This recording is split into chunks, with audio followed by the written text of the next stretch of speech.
Hi friends. தாவேகா பொதுக்குழு விஜய் அவர்கள் முதல் ஆதரவு அர்ஜுனா வரை, நெப்போ கிட்ஸ் முதல் ஜென்சி கிட்ஸ் வரை, அதாவது குடும்ப ஆட்சி முதல் புரட்சி ஆட்சி வரை போட்ட தீர்மானங்கள் என்ன வாங்க விரிவாக பார்க்கலாம்.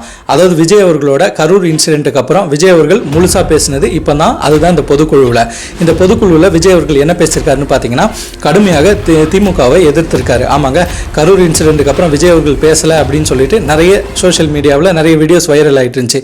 இந்த நேரத்தில் விஜய் அவர்களே வாய் திறந்து பேசியிருக்கிறது தான் இந்த பொதுக்குழு. அப்படி அவர் என்ன பேசியிருக்காருன்னா, அதாவது அரசியல் பண்ணலன்னு சொல்லிட்டு நீங்கள் பயங்கரமான அரசியலை பண்ணியிருக்கீங்க. என்னன்னா, கரூரில் நடந்ததை எக்ஸ்பிளைன் பண்ணுறேன்னு சொல்லிட்டு சட்டமன்றத்தில், அதாவது முதலமைச்சர் அவர்கள் கரூரில் என்ன நடந்துச்சு அப்படின்னு சொல்லி எக்ஸ்பிளைன் பண்ணியிருக்காரோ அது முற்றிலும் மறுத்திருக்காரு விஜய் அவர்கள். அதாவது அங்கே சரியான பாதுகாப்பு இல்லை, அந்த கட்சிக்காரங்க சரியான, அதாவது தண்ணி பாட்டில்களோ உணவுகளோ மக்களை காக்க வச்சிருக்காங்க. 10 மணிக்கு வர சொன்னவர் 7 மணிக்கு வந்திருக்காரு. இதனால தான் இந்த அசம்பாவிதம் நடந்துச்சு. ஆம்புலன்ஸ் வந்தது கூட அங்கே மக்களோட இது மாதிரி பிரச்சனைகள் நடந்துட்டு இருக்குன்னு ஃபோன் வந்ததுனால தான் ஆம்புலன்ஸ் வந்துச்சே தவிர மற்றபடி கலவரத்தை தொண்ணணும்னு எந்த ஆம்புலன்ஸும் வரல. யாராச்சும் மக்கள்களை கொல்லணும்னு நினைப்பாங்களா அப்படின்ற மாதிரி முதலமைச்சர் சட்டசபையில் பேசியிருந்தார்ல. அதுக்கு எதிர்கருத்தா விஜய் அவர்கள் இவர் அரசியல் இதில் பண்ணிட்டு தான் இருக்காரு, இந்த மாதிரி அரசியல் எங்களுக்கு தெரியாதுன்னு சொல்லியிருக்காரு. அடுத்தது இந்த ஃபங்க்ஷனோட ஹீரோவே பார்த்தீங்கன்னா ஆதரவு அர்ஜுனா தான். ஏன்னா அவர் ரொம்ப மாஸ் ஸ்பீச்சாக பேசியிருக்காரு. இது வரைக்கும் அவர் பேசுவார், ஆனால் நல்ல நெருங்கி பேச மாட்டார். ஆனால் இந்த வாட்டி பார்த்தீங்கன்னா நொறுங்குற அளவுக்கு பேசியிருக்காரு. ஆமாங்க, கடுமையான குற்றச்சாட்டை திமுக மேலே வச்சிருக்காரு. விஜய் அவர்கள் ஒரு காலத்தில் சைக்கிளில் ஓட்டு போட்டாரு. அது என்ன சைக்கிள்னு நமக்கு தெரியாது, ஆதரவு அர்ஜுனா இப்போ சொல்லி தான் நமக்கு தெரியுது. அதாவது திமுகவோட கட்சி கொடியான கருப்பு சிகப்பு கட்சியில் சைக்கிளில் தான் வாக்கு செலுத்தியிருக்காரு. அப்படி வாக்கு செலுத்தினது யாருக்கு செலுத்தியிருப்பாரு? திமுகவுக்கு செலுத்தியிருக்காரு. கலைஞரை விஜய் அவர்களுக்கு ரொம்ப பிடிக்கும். ஆனால் இன்றைக்கு இருக்கிற இந்த நெப்போ கிட்ஸை தான் எனக்கு பிடிக்காது அப்படின்ட்டு சொல்லியிருக்காரு. ஆதரவு அர்ஜுனா விஜய்க்கு பிடிக்காதுன்னு சொல்லியிருக்காரு. அதாவது நெப்போ கிட்ஸ்னா என்னன்னு பார்த்தீங்கன்னா, அதாவது குடும்ப ஆட்சி முறை. அதாவது ராஜாக்கு அடுத்தது அவரோட குட்டி ராஜா அடுத்தது வரும்ல, அந்த மாதிரி. அதில் அவர் கரெக்டாக தெளிவாக குறிப்பிட்டு சொல்கிறது யாருன்னா, நம்ம துணை முதலமைச்சர் உதயநிதி ஸ்டாலின் அவர்களை தான் சொல்லியிருக்காரு. அவர் துபாயிலேருந்து உடனே வராரு. என்ன இன்சிடென்ட் நடந்துச்சுன்னு தெரியாமல் பேட்டி கொடுத்துருக்காரு.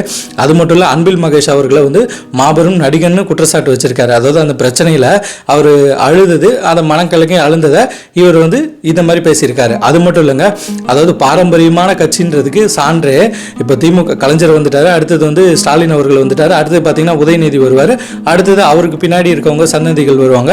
அவரோட மாப்பிள்ளையும் உதயநிதி அவர்களும் தான் இதில் மெயினாக இருக்காங்க இந்த கட்சியில். அவர் மாப்பிள்ளை, ஸ்டாலினோட மாப்பிள்ளை யாருன்னு பார்த்தீங்கன்னா சபரீசன் அவர்கள்.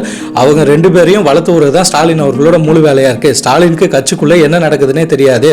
இப்படி அந்த கட்சியை வச்சுக்கிட்டு எங்கள் கட்சியை பார்த்து பொறாமப்படுறதுல எந்த விதத்தில் நியாயம்? மக்களை சுத்தமாக ஏமாத்திட்டு இருக்கீங்க. ஒரு காலத்தில் கலைஞர் இருக்கும் போது நிறைய பிரச்சனைகள் இருந்தாலும் அவர் தமிழ்நாட்டுக்கு நிறைய பண்ணார், அது உண்மைதான், ஒத்துக்கிறோம். பட் ஆனால் இன்றைக்கு இருக்கிற திமுக யங் திராவிடர்ஸ் சரியான முறையில் பொறுப்பேற்பதில்லை. ஒரு பக்கம் மருமகனோட ஆட்சி, சபரீசன் அவர்களோட ஆட்சி, இன்னொரு பக்கம் தன்னோட மகனை எப்படியாச்சும் சிஎம் ஆக்கணும்னு நம்ம முதலமைச்சர் ஸ்டாலின் அவர்களோட திட்டம்ன்றது ஆதரவு அர்ஜுனா மைக்கில் தெளிவாக பேசிட்டார். அது மட்டும் இல்லைங்க, போலீஸ் அவர்களையும் குற்றச்சாட்டியிருக்காரு. அதாவது ஜென்சி கிட்ஸ், அதாவது அவங்க என்னன்னா இன்றைய புரட்சியாளர்கள், சோஷியல் மீடியாவில் அவங்க பேசிட்டு இருப்பாங்கல்ல, தாவேக்காக ஆதரவாகவும் நடந்தது என்னன்னு பேசியிருப்பாங்க. அப்படியாப்பட்டவங்களை கைது செய்தது. அதாவது நான் மக்களை புரட்சி பண்ணுற மாதிரி பதிவிடுறேன்னு சொல்லிட்டு என்னையே கைது பண்ணாங்க, பண்ணுனா பண்ணிக்கோங்க, அந்த மாதிரி தான் பேசியிருக்காரு. அது மட்டும் இல்லை, சோஷியல் மீடியாவிலே நிறைய பேர் காட்டமாக பேசியிருப்பாங்க. அதில் யாரை சொன்னாருன்னு தெரில, ஒருத்தர் மீசை வச்சுட்டு பேசியிருக்கீங்களா, இப்போ பேசுங்க பார்க்கலான்ட்டு ரொம்ப அங்கேருந்து ஒரு போர்க்குரலில் தான் எழுப்பியிருக்காரு. அதுக்கப்புறம் பார்த்தீங்கன்னா ஒரு நடிகரை, அதாவது உச்ச நட்சத்திர நடிகரை சொல்லியிருக்காரு. யாரை சொல்லியிருக்காருன்னு தெரில, உங்களுக்கு தெரிஞ்ச கமெண்ட்ஸில் போடுங்க.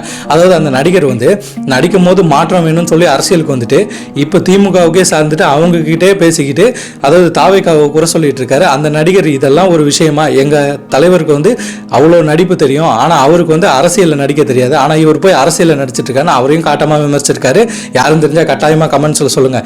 இது மட்டும் இல்லை, இன்சிடென்ட் நடந்துச்சு, ஏன் அந்த மருத்துவமனை கவர்மெண்ட் மருத்துவமனையில் சேர்த்தீங்க? அந்த இன்சிடென்ட் நடக்கும்போது பக்கத்தில் இருக்க பிரைவேட் ஹாஸ்பிட்டலில் சேர்த்துருந்தா கொஞ்சம் பேரை காப்பாற்றிருக்கலாம் என்ற மாதிரி பேசியிருக்காங்க. அதுக்கப்புறம் கரூர் மீட்டிங்கில் யாருமே ஓடி ஒளியலை. அதாவது அங்கே நடந்தது ரோட் ஷோ முடிஞ்சு இந்த மாதிரி நெருக்கடி ஆயிடுச்சு. என்னடா இது, நானும் எத்தனையோ மீட்டிங் போயிருக்கீங்க, விஜய் அவர்கள் சொன்னது, எத்தனையோ மீட்டிங் போயிட்டு நான் வந்திருக்கேன். ஆனால் கரூரில் மக்களோட அலை இவ்வளோ இருக்குன்னு தெரியும். ஆனால் அவங்க என்ன பண்ணாங்க, 10,000 தான் எங்களுக்குன்னு தெரிஞ்சு நாங்கள் ஒரு தகவலை கொடுத்தோம். ஆனால் அங்கே இருக்க காவல்துறையினருக்கு தெரியாதா, உளவு பிரிவினருக்கு தெரியாதா, இதுக்கு முன்னாடி எவ்வளோ கூட்டம் நடந்திருக்கும், எவ்வளோலாம் நியூஸ் சேனலில் பார்த்துருப்பாங்க, அப்போ அதுக்குண்டான பாதுகாப்பு அவங்க கொடுத்துருக்கணுமேனு. கிட்டத்தட்ட 5 மாவட்டத்துக்கு போயிருக்கேன்.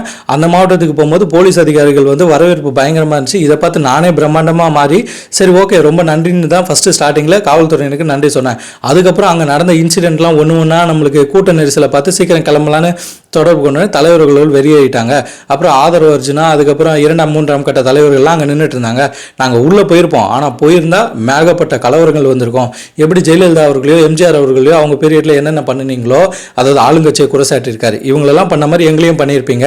அதுவும் இல்லாமல் அன்றைக்கி தாவேக்கா துண்டு போட்டு ஒரு இளைஞன்னா கூட அடி உதவுற மாதிரி, அண்ணன் தம்பி உதவுற மாதிரி அந்த அளவுக்கு அடி இருக்கும். விஜய் அவர்கள் ஃபைனலாக என்ன சொல்லியிருக்காருன்னா, அதாவது இங்கே வந்து நீங்கள் ஒரு தனிக்குழு அமைச்சிங்க, ஒரு திடீர்னு ஒரு விசாரணை குழு அமைச்சிங்க. அந்த விசாரணை குழு வந்து டைரெக்டாக எங்களை ஃபஸ்ட்டு கடுமையாக சாடிச்சு, இவங்க தான் காரணம், அவங்க தான் பொறுப்பேற்கணும், ஓடுனே தப்புன்ட்டு. ஆனால் அதே விசாரணை குழுவை உச்சநீதிமன்றத்தில் கேள்வி கேட்டிருக்காங்க அப்படின்னு ஒரு பதிவே எடுத்து காமிச்சிருக்காரு. அதாவது எங்கே போனாலும் அவர் ஒரு பேப்பர் எடுத்து வச்சு அதில் டீட்டெயிலை பற்றி ரெஃபரன்ஸ் கொடுப்பாரு. அதை கூட திமுக சார்ந்து அதை நிறைய கிண்டல் கேலிக்கெல்லாம் உட்படுத்தினாங்க. அப்படி பேப்பர் எடுத்து அவர் வாசிக்க ஆரம்பித்தார். அதாவது ஒன்று என்ன சொன்னாங்கன்னா, அந்த பொதுக்குழுவை திடீர்னு அதாவது அந்த தனிக்குழுவை கூப்பிச்சிங்களே, எதுக்கு கூப்பிட்டீங்க? மதுரை கோர்ட்டில் தானே வந்திருக்கணும் விஷயம், ஆனால் எதுக்கு சென்னை கோர்ட்டில் இது வந்து விசாரிக்கப்பட்டுச்சு? அடுத்தது பார்த்தீங்கன்னா திமுக வந்து எண்ணற்ற பணங்களை கொட்டி, கோடிக்கணக்கில் பணங்களை கொட்டி அவங்களோட கட்சியை சேர்ந்த அதாவது பார்த்தீங்கன்னா அட்வொகேட்ஸை வந்து இந்த கேஸுக்கு நிறுத்தியிருக்காங்க. ஆனால் அந்த அட்வொகேட்ஸ்லாம் ஆடி போகிற அளவுக்கு உச்சநீதிமன்றம் என்ன கேள்வி கேட்டிருக்குன்னா, காவல்துறையினரே வந்து பிரஸ் கிட்ட வந்து எப்படி இன்டர்வியூ கொடுக்கலாம், அது மாதிரி எந்த பிரச்சனையும் இல்லை, எல்லாமே போதுமான பாதுகாப்பு இருக்குன்ட்டு அப்படி சொன்னால் மக்கள் வந்து குழப்பமடைய மாட்டார்களா, தாவைக்கு தான் காரணம்னு நினைக்க மாட்டார்களா அப்படின்ற கேள்வி கேட்டதாகவும், அதுக்கு வந்து அந்த அட்வொகேட்ஸ்லாம் ஆடி போயிட்டாங்களே, இது உங்களுக்கு புரியுதா அப்படின்னு வாய மூடி செய்கை காமிச்செல்லாம் பயங்கரமாக பேசியிருக்காரு. அதுக்கடுத்து பார்த்தீங்கன்னா பொதுக்குழுவில் எடுத்த தீர்மானங்கள் நிறைய இருக்குது. பெண்களின் பாதுகாப்பு, இப்போ கோயம்புத்தூர் இன்சிடென்ட் மாதிரி நடக்கூடாது, அடுத்த மீனவர்கள் பிரச்சனை, அடுத்தது பார்த்தீங்கன்னா அன்றே நாங்கள் சொன்னோம் நெல் கொள்முதல், அதாவது அந்த மூட்டைகளை வந்து சரிவர வந்து விநியோகம் பண்ணலை, அந்த மூட்டைகளுக்கு வந்து சரியான குடோன்கள் அமைத்து தரல, இதனால் ஏராளமான நெற்பயிர்கள் வந்து முளைச்சிருச்சு, விவசாயிகள் வந்து சரியான மானியம் இல்லாமல் கஷ்டப்படுறாங்க. அதுதான் இன்றைக்கி நடந்திருக்கு.